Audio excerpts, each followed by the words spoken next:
नमस्कार दोस्तों, मैं सुप्रिया स्वागत करती हूं आपका डिकोड एग्जाम के डेली करंट अफेयर की क्लास में।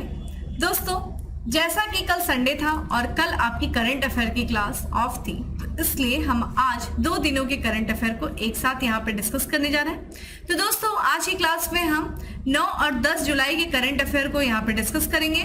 तो चलिए दोस्तों, जल्दी से आप सभी लोग सेशन से जुड़ जाइए, सेशन को शेयर कर दीजिए और क्लास स्टार्ट करूं उसके पहले कहना चाहूंगी कि जल्दी से चैनल को सब्सक्राइब कर लीजिए और बेल आइकन को प्रेस कर लीजिए। इससे आपको चैनल से रिलेटेड हर क्लास की वीडियो का प्रॉपर नोटिफिकेशन मिलेगा और आपकी कोई भी क्लास मिस नहीं होगी। तो दोस्तों, इसी के साथ स्टार्ट करते हैं अपनी क्लास को। और आज की क्लास में हमारा सबसे पहला प्रश्न है कि निम्न में से किस सरकार ने अम्मा पोखरी योजना शुरू की है?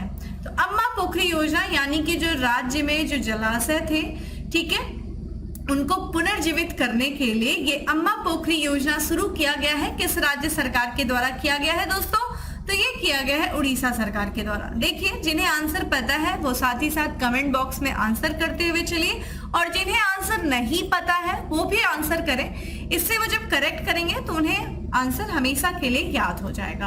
आइए अम्मा पोखरी योजना के बारे में बात करते हैं, जिसको उड़ीसा के जो मुख्यमंत्री हैं नवीन पटनायक, उन्होंने जो है लॉन्च किया है। और इस योजना के बारे में बात करें तो जितने भी राज्य के जलाशय यानी कि जो 115 शहरी जो जल निकाय हैं, लगभग जो शहरी निकाय हैं उनमें लगभग 2000 बड़े जो जल निकाय हैं, उन जल निकायों को पुनर्जीवित करने के लिए इस अम्मा पोखरी योजना को उड़ीसा सरकार के द्वारा लॉन्च किया गया है। इस पूरे जो है पहल में जो कार्यान्वयन होगा उसमें देखा जाए कितने जो है राशि का आवंटन किया गया है, तो 120 करोड़ राशि का आवंटन किया गया है। और एक तरीके से ये जो परियोजना है, ये परियोजना को आसपास के क्षेत्रों की जलवायु में सुधार के लिए प्राकृतिक और जैविक पद्धति का उपयोग करके क्रियान्वित किया जाएगा। ठीक है, इन निकायों के बारे में बात करें तो जो भी शहर के जो जल निकाय हैं दोस्तों, उनका जो है नवीकरण करने के लिए और साथ ही साथ उनको रख रखाव के लिए जो मिशन शक्ति है उसके सदस्यों के सहयोग से जो है किया जाएगा। नागरिकों के मनोरंजन के लिए जल निकायों का विकास भी किया जाएगा। इसी के साथ साथ इससे शहरों के पारिस्थितिकी ताने बाने को मजबूत करने में भी मदद मिलेगी। ठीक है दोस्तों, तो ये चीज ध्यान रखिएगा। ये हमने क्या देखा, उड़ीसा की सरकार ने अम्मा पोखरी योजना लॉन्च किया है। आइए यहाँ पे कुछ और योजनाओं के बारे में बात कर लेते हैं जो विभिन्न राज्य सरकारों के द्वारा लॉन्च की गई है। जैसे टोडी टेपर्स के लिए गीता कर्मिकुला बीमा योजना को लागू करने की घोषणा की गई है। किस राज्य सरकार के द्वारा? तो ये किया गया है तेलंगाना राज्य सरकार के द्वारा। वहीं बात करें नमो शेतकर्णी महासम्मान योजना शुरू की गई है, किसके द्वारा? ये किया गया है महाराष्ट्र सरकार के द्वारा।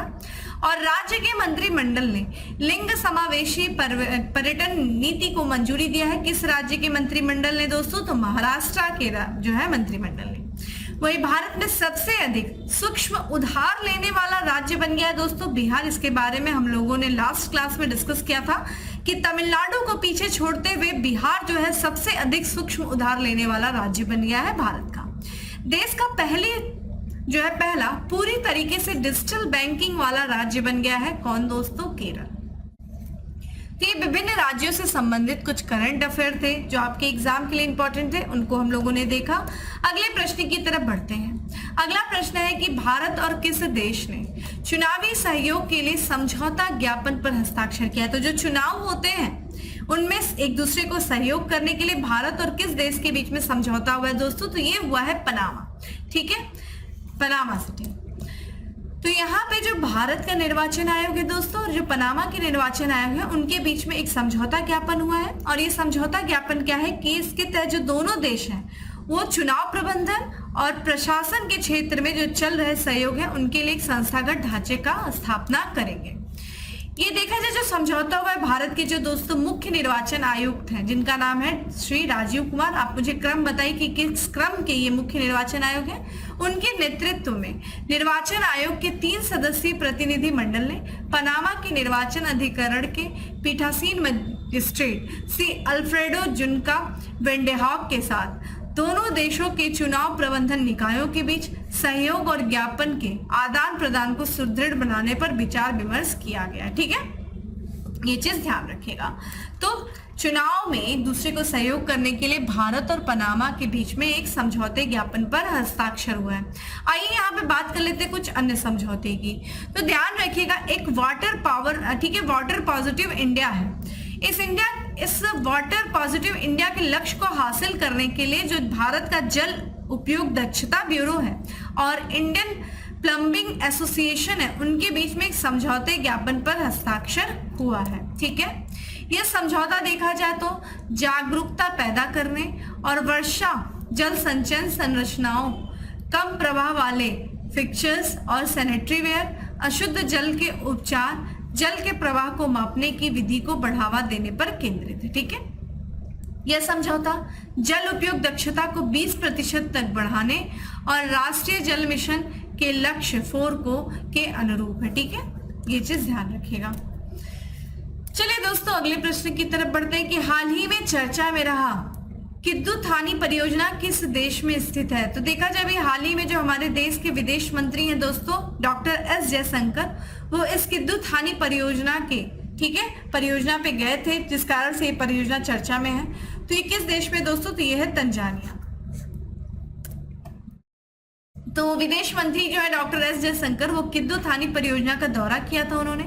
और ये परियोजना दोस्तों, ये तंजानिया का जो राजधानी जंजीबार, वहां पे 30,000 घरों में पेयजल पहुंचाएगी। यानी कि ध्यान रखिएगा, ये 30,000 घरों में पेयजल पहुंचाने के लिए ये किद्दू थानी परियोजना की शुरुआत की गई थी तंजानिया के जंजीबार में। भारत देखा जाए लगभग 6 परियोजनाओं का निर्माण कर रहा है। कहाँ पे दोस्तों? जंजीबार में। और ये परियोजनाएं लगभग 10 लाख लोगों को पेयजल की सुविधा प्रदान करेंगी। तो पेयजल की सुविधा प्रदान करने के लिए भारत जो है तंजानिया में 6 परियोजनाओं का निर्माण कर रही है। इसी के साथ साथ जो भारत के विदेश मंत्री वो कहीं और का भी दौरा किए, जैसे कि जंजीबार में स्टोन टाउन का उन्होंने दौरा किया और वहां के विशेष गुजरात संपर्क का भी अनुभव किया। इसके साथ ही उन्होंने आर्य समाज और श्री शिविर शक्ति मंदिरों का भी दर्शन किया है। किसने दोस्तों? डॉक्टर एस जयशंकर ने। तो ध्यान रखिएगा, किद्दू थानी परियोजना ये तंजानिया के जंजीबार में स्थित है, जहां के विदेश मंत्री एस जयशंकर जो तंजानिया की यात्रा पे थे, तो इस दौरान उन्होंने यहाँ का भी दौरा किया है। आइए दोस्तों, इसी के साथ साथ कुछ और भी करंट अफेयर देख लेते हैं देश विदेश से संबंधित, कि भारत का पहला आईआईटी परिसर स्थापित किया जाएगा। कहाँ पे? तो आईआईटी जो मद्रास करेगा दोस्तों, आईआईटी मद्रास, ध्यान रखिएगा। कहाँ पे दोस्तों? तो तंजानिया जंजीबार में। भारत यूरोपीय संघ व्यापार और प्रौद्योगिकी परिषद की पहली मंत्री स्तरीय बैठक की गई है। कहाँ पे की गई है? बेल्जियम में की गई। ध्यान रखिएगा, ये पहली मंत्री स्तरीय बैठक थी व्यापार और प्रौद्योगिकी परिषद की। किसके? भारत और यूरोपीय संघ की। वही सैमसंग 2030 अरब डॉलर के निवेश के साथ दुनिया का सबसे बड़ा सेमीकंडक्टर चिप निर्माण केंद्र स्थापित करेगा। कहाँ करेगा? ये करेगा दक्षिण कोरिया में। अगला है, प्लास्टिक उत्पाद बैग पर प्रतिबंध लगाने वाला दुनिया का पहला देश बन गया है। कौन सा दोस्तों? न्यूजीलैंड बन गया। तो न्यूजीलैंड जो है जिसने, ठीक है, प्लास्टिक उत्पाद को पे प्रतिबंध लगा दिया है। अगला है, भारत के पहले वैदिक थीम पार्क का अनावरण कहाँ किया गया है? ध्यान रखिएगा, ये बहुत ही इंपॉर्टेंट है। ये भारत का पहला वैदिक थीम पार्क, यानी कि जो हमारी वैदिक, ठीक है, सभ्यता रही, जो हमारी संस्कृति थी, वैदिक संस्कृति, उस संस्कृति से संबंधित जो कुछ भी चीजें थी उस पे आधारित ये थीम पार्क बनाया गया है, जिसका अनावरण कहाँ किया गया है दोस्तों? तो ये क्वेश्चन आपके लिए इंपॉर्टेंट है, क्योंकि इसका अनावरण किया गया है नोएडा में। तो ये करंट अफेयर भी साथ साथ यूपी स्पेशल भी है। तो भारत का पहला जो वैदिक थीम पार्क वाला पार्क बना है दोस्तों, वो नोएडा के सेक्टर 78 में जनता हेतु ये खोल दिया गया है। और इस पार्क का जो उद्घाटन किया गया है, ये उत्तर प्रदेश के जो मुख्यमंत्री योगी आदित्यनाथ जी के द्वारा किया गया है। इस पार्क को अन्य पार्क के भी नाम से जानेंगे, यानी कि वेद वन पार्क के नाम से इसे जाना जाएगा। इस पार्क में देखिए, इस पार्क की क्या विशेषता है, इसमें क्या क्या मनोरंजन की चीजें होंगी। तो इसमें लेजर शो होगा, दीवार पेंटिंग होगी, मूर्तियों के माध्यम से, ठीक है, जो मूर्तियां जैसे कि आप यहाँ पे तस्वीर में देख रहे हैं, इन मूर्तियों के माध्यम से जो हमारे वैदिक साहित्य के 4 वेद हैं दोस्तों, जिनसे हमें वैदिक संस्कृति की जानकारी मिलती है। कौन कौन से वेद हैं? ऋग्वेद है, यजुर्वेद है, ठीक है, अथर्ववेद है और सामवेद है। इन अंशों के उजागर किया जाएगा इन मूर्तियों के माध्यम से, दीवार पेंटिंग के माध्यम से, लेजर शो के माध्यम से, ठीक है। और साथ ही साथ इस पार्क में लगभग 50,000 से अधिक पौधे लगाए गए हैं। किसके दोस्तों? तो बरगद के, कल्प वृक्ष के, नारियल के। और इन पौधों का जो ये 50,000 से अधिक जो पौधे लगाए गए, इन पौधों का वैदिक साहित्य में बहुत ही विशेष करके उल्लेख रहा है, जिससे इन पौधों को लगाया गया है। ठीक है, तो ये था दोस्तों, ध्यान रखिएगा। ये करंट अफेयर भी है कि भारत का पहला वैदिक थीम पार्क जो खोला गया ये नोएडा में खोला गया है। अगले प्रश्न की तरफ बढ़ते हैं कि निम्न में से किस राज्य सरकार ने विधुर और अविवाहित लोगों के लिए मासिक पेंशन, ठीक है, मासिक पेंशन की घोषणा की है? तो मासिक पेंशन की घोषणा किस राज्य सरकार के द्वारा किया गया है? राज्य के विधुर और अविवाहित लोगों के लिए। तो दोस्तों ध्यान रखिएगा, ये किया गया है हरियाणा सरकार के द्वारा। तो हरियाणा सरकार के द्वारा 45 से 60 आयु वर्ग के कम आय वाले अविवाहितों के लिए 2,750 रुपए प्रति माह की मासिक पेंशन की घोषणा की गई। तो लगभग हर महीने जो है 2,750 रुपए की प्रति माह की जो है मासिक पेंशन की घोषणा की गई है हरियाणा सरकार के द्वारा। तो ये जो है लगभग जो 45 से लेकर के जो 60 वर्ष आयु के जो अविवाहित लोग होंगे और जिनकी जो है वार्षिक आय लगभग 1,80,000 से कम होगी, उनको जो है ये पेंशन के वो पात्र होंगे। ठीक है, ध्यान रखिएगा, ये कुछ कंडीशन भी है। दूसरा, जो 40 से लेकर के 60 वर्ष आयु के लोग होंगे और जिनकी जो वार्षिक आय है वो 3 लाख से कम वाले जो विधुर होंगे, उनको भी हर महीने 2,750 रुपए की पेंशन हरियाणा सरकार के द्वारा दी जाएगी, जिससे कि वो अपने मासिक जो है आवश्यकताओं को पूर्ति कर सके। यहीं पे बात किया गया है, यहाँ पे जो पात्र कौन होंगे, कितने लोग? तो लगभग 45 से 60 आयु वर्ष के लगभग 65,000 जो अविवाहित पुरुष और महिलाएं हैं, और उसमें भी देखा जाए 5,687 जो विधुर हैं वो इससे लाभान्वित होंगे इस योजना के द्वारा। ये जो हरियाणा सरकार के द्वारा दोस्तों पहल जो शुरू की गई है, इससे एक तरीके से जो राज्य के अविवाहित लोग हैं, जो 45 से 60 वर्ष के आयु के हैं, जो 40 से 60 वर्ष के जो विधुर हैं, उनको जो उनकी व्यक्तिगत जरूरतें हैं, उन व्यक्तिगत जरूरतों को पूरा करने में ये जो पेंशन है जो सरकार के द्वारा दी जाएगी वो काफी ज्यादा मदद करेगी। ठीक है, तो ध्यान रखिएगा दोस्तों। तो ये पेंशन शुरू किया गया है, राज्य के जो अविवाहित लोग हैं, जो विधुर लोग हैं, उनको शुरू किया गया है। क्या कंडीशन है ये भी ध्यान रखिएगा। अगले प्रश्न की तरफ बढ़ते हैं, जो कि ध्यान रखिएगा इंडेक्स से संबंधित है कि हाल ही में किसके द्वारा डिजिटल और सतत व्यापार सुविधा पर वैश्विक सर्वेक्षण 2023 जारी किया गया है। तो डिजिटल और सतत व्यापार सुविधा पर वैश्विक सर्वेक्षण 2023 जारी किया गया किसके द्वारा? यूएनएसकेप के द्वारा। ठीक है, इसका फुल फॉर्म देख लेते हैं। इसका फुल फॉर्म है दोस्तों संयुक्त राष्ट्र आर्थिक और सामाजिक आयोग। ठीक है, इसके द्वारा ये जारी किया गया है। तो ये जो एशिया प्रशांत के लिए ये जो संयुक्त राष्ट्र आर्थिक और सामाजिक आयोग है, यूनाइटेड नेशन की ये बॉडी है, इसने भी हाल ही में, ठीक है, global survey on digital and sustainable trade facilitation यानी कि डिजिटल और सतत व्यापार सुविधा पर वैश्विक सर्वेक्षण 2023 रिपोर्ट को जारी किया है।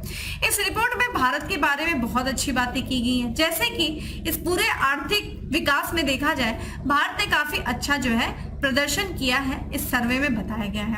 अगर हम बात करें दक्षिण एशिया में जो देश हैं दोस्तों, उन देशों में जो सबसे अच्छा प्रदर्शन करने वाले देश के रूप में उभरा है दोस्तों, वो कौन है दोस्तों? भारत है। वही बात करें समग्र स्कोर की बात करें तो भारत का जो विकास हो रहा है दोस्तों, वो जो विकसित देश है, ठीक है, जो डेवलप्ड नेशन है जैसे कि कनाडा, फ्रांस, ब्रिटेन, जर्मनी, ऐसे कई विकसित देशों से भी अधिक जो है समग्र स्कोर रहा है भारत का, यानी कि इन देशों से भी अच्छा विकास भारत कर रहा है। ये जो सर्वेक्षण हुआ है 2023 का, इसमें लगभग 140 से अधिक अर्थव्यवस्थाओं को शामिल किया गया था और 60 व्यापार सुविधा उपायों का मूल्यांकन किया गया था। ठीक है, वर्ष 2023 में भारत ने 93.55% स्कोर हासिल किए और 2021 की बात करें तो 90.32% के स्कोर जो थे उससे अधिक है, क्योंकि अगर 2021 में देखा जाए तो लगभग 90% था, इस बार देखा जाए लगभग 3% का जो है हमें क्या देखने को मिल रहा है दोस्तों? बढ़ोतरी देखने को मिल रहा है। वर्ष 2023 के सर्वेक्षण में विभिन्न उपसंकेतकों में भारत की जो है असाधारण प्रगति को मान्यता दी गई है, जिसमें देश ने 4 प्रमुख क्षेत्रों में कौन कौन से? पारदर्शिता में, औपचारिकताएं, संस्थागत व्यवस्थाएं, सहयोग और पेपरलेस व्यापार में 100% का उत्कृष्ट स्कोर हासिल किया है। ठीक है, तो ध्यान रखिएगा एशिया प्रशांत के लिए, ठीक है, जो संयुक्त राष्ट्र आर्थिक और सामाजिक जो आयोग है उसने global survey on digital and sustainable trade facilitation जारी किया है सर्वे को। और इस सर्वे में क्या बातें की गई, भारत के पक्ष में बहुत सारी बातें की गई हैं कि भारत का विकास काफी अच्छा हो रहा है। ये सारे पॉइंट आप ध्यान रखिएगा, मेंस लिखने में भी आपको काफी हेल्प करेगी ये रिपोर्ट। अगले प्रश्न की तरफ बढ़ते हैं कि 8वां वैश्विक फार्मास्यूटिकल्स गुणवत्ता शिखर सम्मेलन 2023 किस शहर में आयोजित किया गया। तो ये 8वां वैश्विक फार्मास्यूटिकल्स गुणवत्ता शिखर सम्मेलन था जो कि महाराष्ट्र की राजधानी मुंबई में आयोजित किया गया। आइए इसकी व्याख्या देख लेते हैं। तो यहाँ पे बात करें दोस्तों, भारतीय फार्मास्यूटिकल्स अलायंस ने मुंबई में ग्लोबल फार्मास्यूटिकल्स क्वालिटी समिट के 8वें संस्करण का सफलतापूर्वक समापन किया। तो किसके द्वारा किया गया है, भारतीय फार्मास्यूटिकल अलायंस के द्वारा इसका आयोजन किया गया था। इस शिखर सम्मेलन का विषय क्या था दोस्तों, तो रोगी केंद्रिता, ठीक है, विनिर्माण और गुणवत्ता का नया प्रतिमान, ठीक है। ये 2 दिवसीय शिखर सम्मेलन था और इसमें जो है शिखर सम्मेलन में ज्ञान के आदान प्रदान को बढ़ावा देने के पे चर्चा की गई। भारत में फार्मास्यूटिकल परिदृश्य को आकार देने में महत्वपूर्ण क्षेत्रों पर विचार विमर्श किया गया और इससे संबंधित जो उद्योग के नेता हैं, जो वैश्विक नियामक और गुणवत्ता विशेषज्ञ और हितधारक हैं, उनको एक साथ लाने के लिए ये वैश्विक शिखर सम्मेलन का जो है आयोजन किया गया था, जिससे किस तरीके से भारत में जो फार्मास्यूटिकल जो ये आपका फार्मास्यूटिकल्स जो सेक्टर है उसको किस तरीके से आकार दिया जाए, उसको किस तरीके से बढ़ावा दिया जाए, इन सारी चीजों पर जो है चर्चा की गई। तो ध्यान रखिएगा ये 8वां ग्लोबल फार्मास्यूटिकल्स क्वालिटी समिट था जिसका आयोजन मुंबई में किया गया। आइए कुछ और भी योजनाओं के बारे में बात कर लेते हैं जो जिन विभिन्न शहरों में आयोजित किया गया, जैसे कि 1 दिवसीय ई लाइब्रेरी सॉफ्टवेयर प्रशिक्षण का आयोजन किया गया। कहाँ पे किया गया, तो मध्य प्रदेश के उज्जैन में। चलिए आप मुझे बताइए उज्जैन जो है ये किस नदी के किनारे है। वही बात करें डोगर संस्कृति और विरासत पर 3 दिवसीय वैशाखी महोत्सव का आयोजन किया गया। कहाँ किया गया दोस्तों, जम्मू कश्मीर में किया गया। अगले प्रश्न की तरफ बढ़ते हैं कि भारतीय वायुसेना की मध्य कमान ने किस शहर में रण विजय अभ्यास का आयोजन किया या रण विजय अभ्यास आयोजित की। ये किया दोस्तों उत्तर प्रदेश के प्रयागराज में, ठीक है। तो यहाँ पे बात करते हैं भारतीय वायुसेना ने हाल ही में एकीकृत युद्ध खेलों का एक श्रृंखला जिसका नाम है दोस्तों रण विजय अभ्यास। ध्यान रखिएगा ये एक श्रृंखला है, एकीकृत युद्ध खेलों की एक श्रृंखला है। इसका आयोजन किया किसने किया दोस्तों, भारतीय वायुसेना ने किया। उद्देश्य क्या था इस अभ्यास का, तो सुखोई 30 जैसे जो लड़ाकू विमान है उन लड़ाकू विमानों को शामिल करते हुए दिन और रात के संचालन के माध्यम से लड़ाकू पायलटों के कौशल को बढ़ावा देना, यही इस अभ्यास का उद्देश्य था। यह अभ्यास 16 जून से लेकर के 23 जून तक यूवी हिल्स और centre air command area of responsibility में हुआ था। और अगला अगर यह अभ्यास देखें तो ये मध्य वायु कमान के तहत विभिन्न हवाई अड्डों में किया गया था और ये जो है जिसका मुख्यालय जो मध्य वायु कमान का मुख्यालय दोस्तों प्रयागराज में, ठीक है। तो वहीं पे इसका आयोजन किया गया था, विभिन्न श्रृंखलाओं में किया गया था, अब जाकर के ये फाइनल हुआ है, ठीक है। कौन सा, रण विजय एक्सरसाइज। यहाँ पे कुछ हम एक्सरसाइज के बारे में बात कर लेते हैं जो भारत का विभिन्न देशों में होता है, ठीक है। तो अभी हाल ही में देखे दोस्तों भारतीय नौसेना का जो जापान की वायुसेना के साथ एक अभ्यास हुआ था जिसका नाम है जापान भारत समुद्री अभ्यास जिमेक्स। इसका 7वां संस्करण आयोजित किया गया। कहाँ किया गया, तो ये किया गया आंध्र प्रदेश के विशाखापट्टनम में।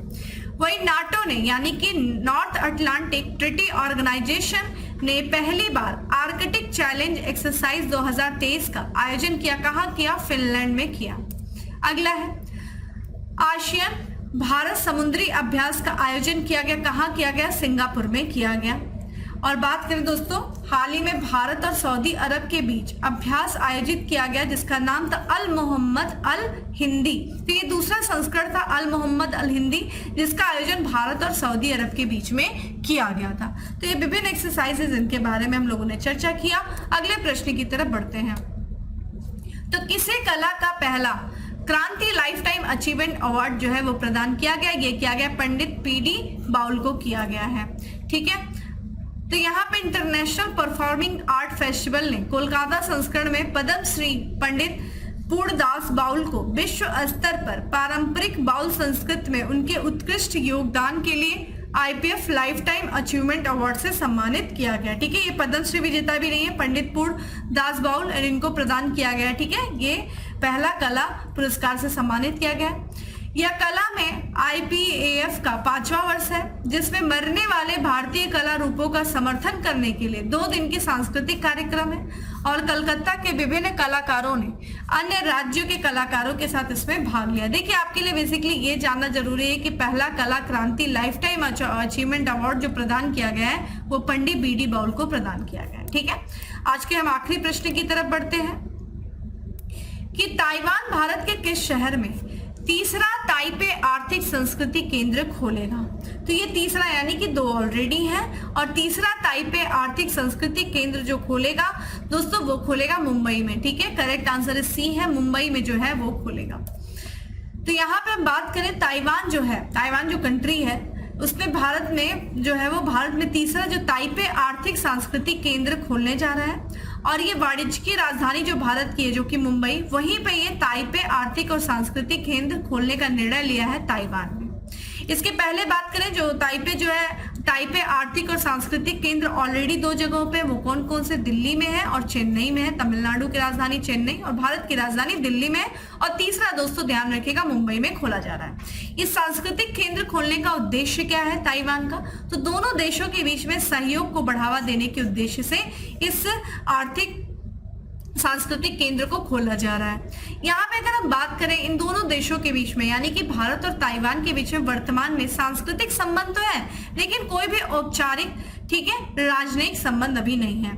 यहाँ पे जो ताइवान है वो ये योजना बना रहा है कि जितनी भी जो नई कंपनियां हैं वो अपने उत्पादन केंद्र जैसा कि चीन में है वहां से हटा करके वो सब कुछ हस्तांतरित करके भारत में विचार कर रहा है कि भारत में हस्तांतरित कर दिया जाए। वर्तमान में भारत का ताइपे में भारत ताइपे एसोसिएशन कार्यालय। ठीक है, तो दोस्तों ये था हमारा आज का 10 MCQ। अब बात करते हैं दोस्तों किसके बारे में, फैक्ट्स ऑफ द डे के बारे में। आज का हमारा सबसे पहला फैक्ट्स है कि भारतीय अंतरिक्ष अनुसंधान संगठन इसरो ने बहुप्रतीक्षित मिशन चंद्रयान 3 को लॉन्च करने की घोषणा की है। कब की है दोस्तों, ये 9 जुलाई को किया है। वहीं RBI यानी कि भारतीय रिजर्व बैंक के नए कार्यकारी निदेशक नियुक्त किए गए हैं जिनका नाम है P वासुदेवन। ठीक है, तो P वासुदेवन RBI के नए कार्यकारी निदेशक नियुक्त किए गए। अगला है भारत के वित्तीय नियोजन मानक बोर्ड के मुख्य कार्यकारी अधिकारी के रूप में नियुक्त किया गया है किसे, कृष्ण मिश्रा को किया गया है। भारत सरकार ने नेशनल साइबर सिक्योरिटी कोऑर्डिनेटर नियुक्त किया है जिनका नाम है लेफ्टिनेंट जनरल MU नायर। और अगला है दोस्तों केंद्रीय मंत्रिमंडल ने नई दिल्ली में 5G, केंद्रीय मंत्री ने नई दिल्ली में 6G अलायंस को लॉन्च किया है। किस केंद्रीय मंत्री ने, तो अश्विनी वैष्णव ने। तो दोस्तों ये था आज का हमारा करंट अफेयर। उम्मीद करती हूँ आपको अच्छा लगा होगा। अच्छा लगा है तो लाइक कर दीजिए, ज्यादा से ज्यादा लोगों को शेयर कर दीजिए। देखिए आप लोग शेयर नहीं करते हैं और जो क्वेश्चन मैं पूछती हूँ उसका प्रॉपर आंसर भी नहीं करते, तो कोशिश क्या करिए आंसर करने की, और करंट अफेयर को शेयर करिए, लाइक करिए। ठीक है, आप ही लोग के सहयोग से हम लोग हैं। ठीक है, बाकी डेली करंट अफेयर की जो PDF है वो टेलीग्राम ग्रुप पे मिल जाएगी जिसका लिंक आपको डिस्क्रिप्शन बॉक्स में दिया गया है। तो जाइए डाउनलोड करिए, ना सिर्फ डाउनलोड करिए बल्कि अपना शॉर्ट नोट्स बनाइए, रिवीजन करिए। दोस्तों फिर मिलते हैं हम अपने अगले सेशन में, तब तक के लिए bye, have a good day, stay safe and stay happy.